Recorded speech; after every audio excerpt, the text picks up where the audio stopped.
Isang magandang umaga mga kaibigan, latest weather update po tayo, March 8, 2024, araw po ng Biyernes. Pero bago po tayo magpatuloy, pa-like and subscribe naman po, no, and pa-hit ng notification bell para ma-update ko po kayo sa ating mga daily latest weather update. Ang SIPnosis pa rin po natin mga kaibigan, ayon na rin po galing sa Pag-asa, may SIPnosis pa rin po tayo, no, northeast monsoon or hanging amihan po ang ating binabantayan na nakakaapekto po sa extreme northern Luzon. Kasama pa po dyan itong mainit na hangin galing sa Pasipiko or yung easterlies po na siya naman nakakaapekto sa ilang bahagi po ng ating bansa. Narito na po ang ating forecast weather condition ngayong umaga po ng Biyernes. Apektado po yan, no? Effective po yan hanggang sa hapon po. Sa area po ng Batanes at Babuyan Island, maulap po na panahon ang mararanasan ngayong hapon. Pero asahan natin medyo mainit ngayong umaga hanggang sa tanghali, no? At mag-ingat po tayo sa mga isolated light rains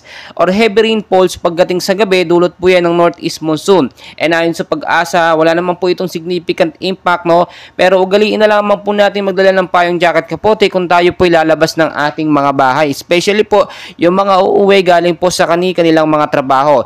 Dito naman po sa area ng Metro Manila, kasama na po ang ilang bahagi ng ating bansa. Weather condition natin ngayong umaga po, no, hanggang sa hapon po yan, maulap po na panahon ng mararanasan dyan with isolated rain showers or thunderstorm. Cause po yan or sanhi po yan ng easterlies or yung mainit na hangin galing sa Pasipiko kasama ang localized thunderstorm na nakakaapekto sa ilang bahagi po ng ating bansa. Mag-ingat po tayo sa posibleng pagbabaha kung sakaling magkaroon ng malakas at patuloy na pag-uulan. Gayon din sa mga landslide prone area, umiwas po tayo dyan yung matataas na lugar, no? Dahil kapag nagkaroon ng malakas na pag-uulan, posibleng lumambot ang lupa at yun po ang nagiging main cause ng landslide. Mga kaibigan, wala pa naman po tayong binabantay na supnaw ng mga bagyo or mga LPA, pero may mga minomonitor po tayo ng mga kumpol ng kaulapan sa labas po ng PAR, no? Kaya naman mga kaibigan, ayon na rin sa Pag-asa, ngayong buwan po ng Marso, posibleng isang bagyo ang pumasok sa ating bansang Pilipinas. Well mga kaibigan,